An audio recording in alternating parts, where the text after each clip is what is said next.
Hi EDU 151. Instead of giving you an overview of the week this week, I wanted to come with you with some information about activity plans.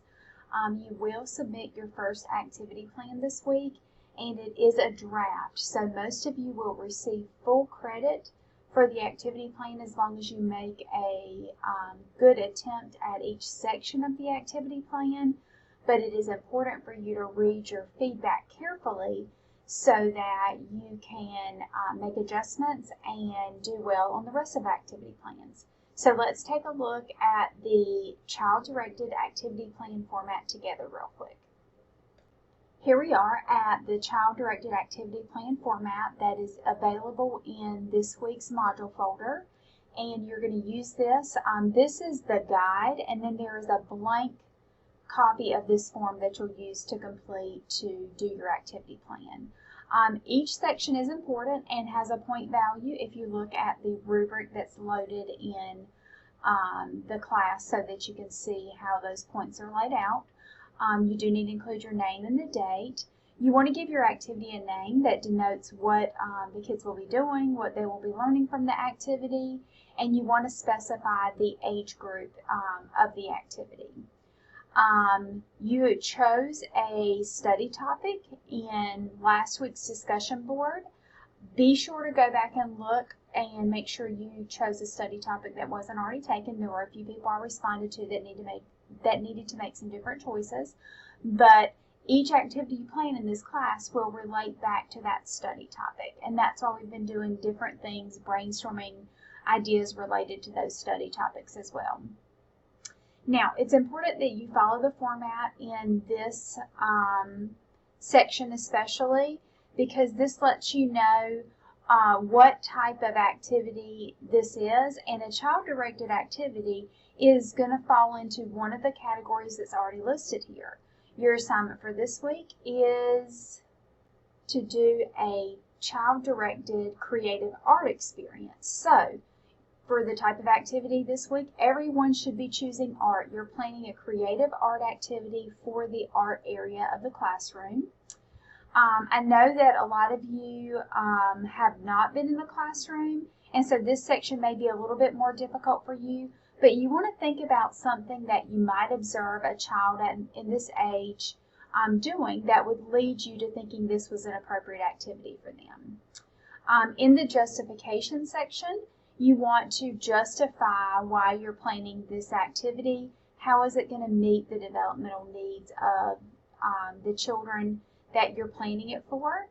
And you are going to choose one NC Foundation's developmental domains and goals for the objective of the activity. That's why the NC Foundation's book is linked in this week's module, so you can refer to that.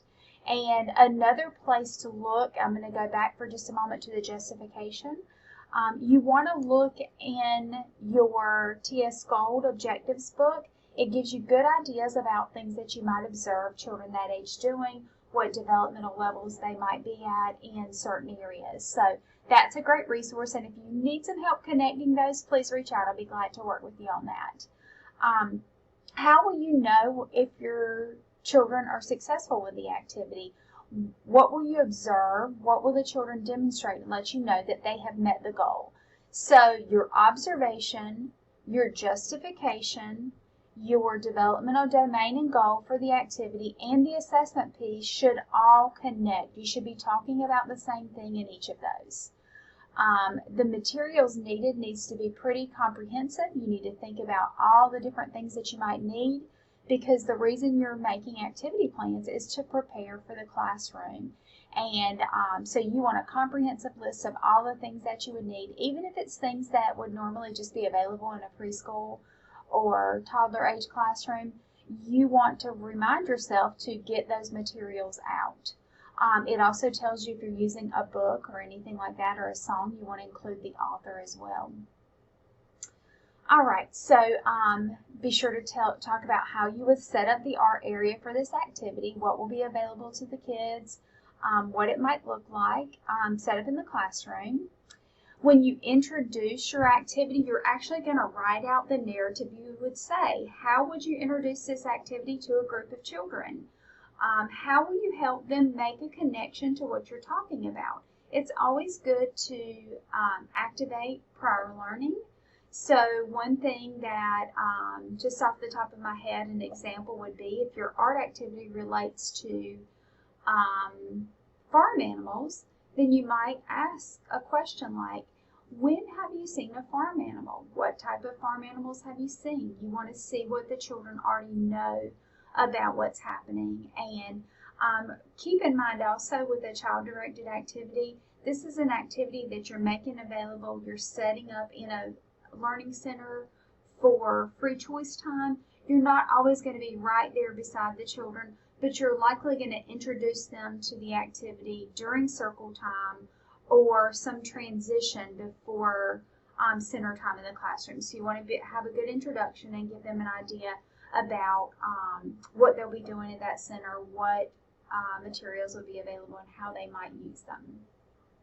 Now, interactions is very important in a child-directed activity. Because this is directed by the children and not the teacher, you need to think about ways that you will interact with the kids in that center. You're not going to need to give step-by-step instructions because you're not going to be there the whole time facilitating the full activity. You're making materials available that are going to encourage creativity, and you need to think about open-ended statements that you would ask children as they use the materials.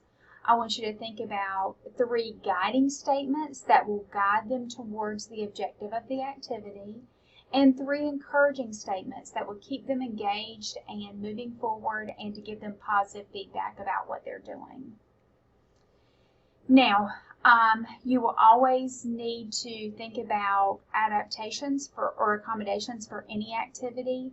Think about ways that you might adapt this activity for students that have special needs, or how you will intentionally scaffold learning for children that maybe need an extra challenge or need extra support. So read this section carefully. A lot of people tend to skip over it, but it is important. So you want to be sure to fill out this section of the activity plan. Lastly, you want to think about or give reference to any resource that you used to help you come up with this idea and to plan this activity. Now, if this is something you thought of all on your own, you are not required to complete the resource section, but if you did find it on a website, that is perfectly okay, and you want to be sure to give credit for that, or maybe even in a resource book. So, I hope this short video has been helpful for getting you thinking about planning your first activity plan. Keep in mind that this one is a draft form, so you're going to receive feedback. You're going to be asked to edit your draft copy and use the feedback that was given to create a final draft of this activity plan.